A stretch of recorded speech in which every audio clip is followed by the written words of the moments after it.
আসসালামু আলাইকুম। Hello viewers, আজকে আমি ঘরোয়াভাবে কিভাবে খুব মজাদার চিকেন মোমো বানাতে হয় তা আমি আপনাদের সাথে শেয়ার করব।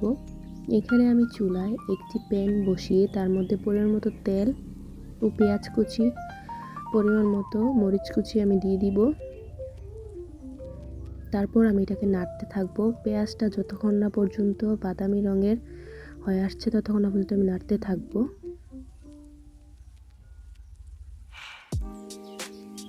যখন পেঁয়াজটা বাদামি রঙের হয়ে আসবে তখন আমি এর মধ্যে আদা বাটা ও রসুন বাটা পরিমাণ মতো দিয়ে দিব।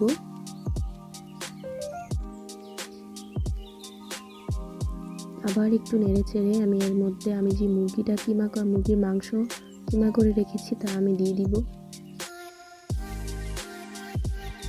দিব পরিমাণ মতো লবণ। আবারও আমি এটাকে ভালোভাবে নাড়তে থাকবো। নেড়ে চেড়ে দিব বারবার। আমি কিমাটাকে আমি নাড়তে নাড়তে যখন একটু হয়ে আসবে তখন আমি এর মধ্যে গোলমরিচের গুঁড়ো দিয়ে দিব পরিমাণ মতো গোলমরিচের গুঁড়ো। সাথে আমি অ্যাড করব শুকনো মরিচের গুঁড়ো। আপনারা যদি ঝাল কম খান তাহলে এটা না দিতেও পারেন, সমস্যা নেই। তার মধ্যে আমি দিয়ে দিব ধনিয়া পাতা কুচি। তারপর এটাকে আমি আবারও নাড়তে থাকবো, একটু নেড়ে চেড়ে রান্না করতে থাকবো। যখন মুরগির কিমাটা হয়ে আসবে তখন আমি চুলা অফ করে দিব।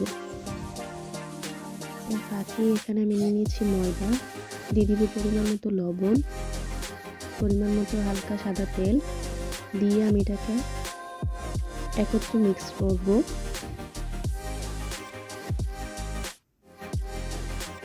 তারপর আমি এর মধ্যে গরম পানি দিয়ে দিব। অল্প অল্প করে গরম পানি দিয়ে আমি একটু ডো তৈরি করব। ডোটা বেশি শক্ত হবে না, বেশি নরমও হবে না, তবে মোমোর জন্য একটু শক্ত করে আমি ডোটা করে নিব। এই তো আমার ডো রেডি। এখন আমি এটাকে 10 মিনিটের জন্য রেস্টে রাখবো। 10 মিনিট পর আমি এটাকে একটা একটা করে লেচি করে নিয়েছি। এখন আমি এটাকে গোল গোল পাতলা করে বেলে নিব। রুটিটাকে আমরা যত সুন্দরভাবে গোল করে পাতলা করে বেলবো ততই মোমোটা আমাদের সুন্দর হবে। এই তো আমি খুব পাতলা করে মোমোর জন্য রুটিটা বানিয়ে নিয়েছি। এখন আমি যে চিকেনের কিমাটা ওটা আমি দিয়ে দিব। আপনাদের আমি দেখিয়ে দিচ্ছি এটার ভাঁজটা কিভাবে দিতে হবে। এই তো আমি এখানে মুরগির যে কিমাটা দিয়ে দিয়েছি। এখন আপনারা চাইলে সাইডে একটু পানি লাগিয়ে নিতে পারেন। তারপর হাত দিয়ে এটাকে এইভাবে নিয়ে ভালো করে দিতে হবে যেন গলে না যায়।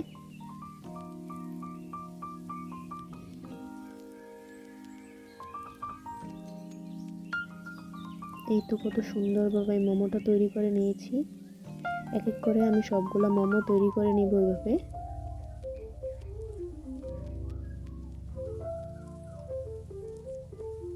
এই তো আমার সবগুলা মোমো তৈরি।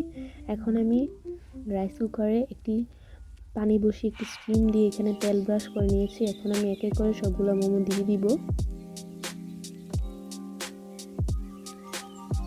তারপর 20 থেকে 30 মিনিটের জন্য আমি এটাকে বন্ধ করে রেখে দিব। চিকেন মোমোর সাথে যদি ঝাল ঝাল একটা সস না হয় তাহলে কি হয়?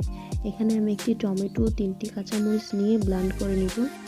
এই তো ব্লেন্ড করে নিয়ে আমি একটি প্যানে চুলায় ব্লেন্ড করা যেই কাঁচামরিচ আর টমেটো পেস্টটা দিয়ে পরিমাণ মতো লবণ দিয়ে দিব।